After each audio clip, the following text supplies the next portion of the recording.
Iran में जनवरी 2026 की शुरुआत से ही बड़े पैमाने पर सरकार विरोधी प्रदर्शन ईरान प्रोटेस्ट जारी हैं, जो अब तक के सबसे बड़े आंदोलनों में से एक बन चुके हैं। ये विरोध प्रदर्शन 28 दिसंबर 2025 से शुरू हुए थे, मुख्य रूप से आर्थिक संकट, ईरानी रियाल की रिकॉर्ड गिरावट और महंगाई के कारण। लेकिन जल्द ही ये मांगे राजनीतिक हो गईं, जिसमें supreme leader Ayatollah Ali Khamenei, Ayatollah Ali Khamenei के खिलाफ नारे लगाए जा रहे हैं, जैसे डेथ टू खामेनेई और फ्रीडम फ्रीडम। प्रदर्शन अब 31 प्रांतों के 500 से ज्यादा शहरों में फैल चुके हैं, जिसमें तेहरान, मशहद, तबरीज, इस्फहान और अन्य प्रमुख शहर शामिल हैं। बाजार बंद हो रहे हैं, सड़कों पर आग लगाई जा रही है और युवा पीढ़ी जेन जेड सबसे आगे है।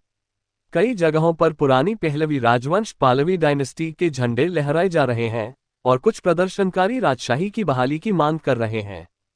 मौतें और दमन। मानवाधिकार संगठनों जैसे amnesty international, human rights watch और HRANA के अनुसार अब तक कम से कम 62 लोग मारे जा चुके हैं, जिनमें 48 प्रदर्शनकारी और 14 सुरक्षा बल के जवान शामिल हैं।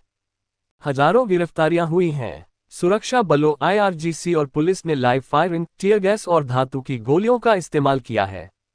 8 जनवरी से देशव्यापी इंटरनेट ब्लैकआउट है, जिससे जानकारी बाहर आना मुश्किल हो गया है।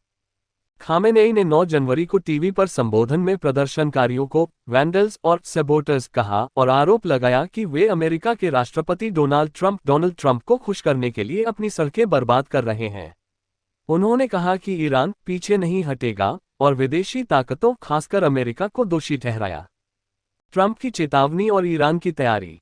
ट्रंप ने कई बार चेतावनी दी है कि अगर ईरान शांतिपूर्ण प्रदर्शनकारियों पर हिंसा करता है तो अमेरिका उनकी मदद करेगा। उन्होंने कहा, ईरान बहुत मुश्किल में है।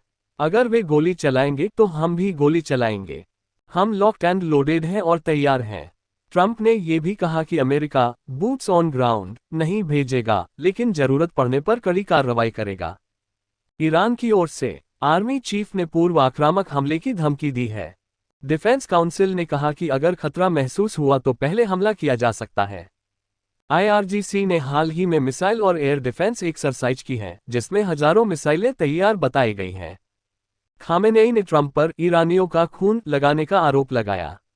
ये तनाव जून 2025 के 12 दिन के इजरायल अमेरिका ईरान युद्ध के बाद बढ़ा है, जिसमें ईरान के न्यूक्लियर साइट्स पर हमले हुए थे। ईरान में स्थिति बहुत नाजुक है। प्रदर्शनकारी साहस दिखा रहे हैं, लेकिन दमन भी बढ़ रहा है। इंटरनेट ब्लैकआउट के कारण सही जानकारी सीमित है। यह आंदोलन महसा अमीनी 2022 के बाद सबसे बड़ा लगता है और अगर जारी रहा तो बड़ा बदलाव ला सकता है।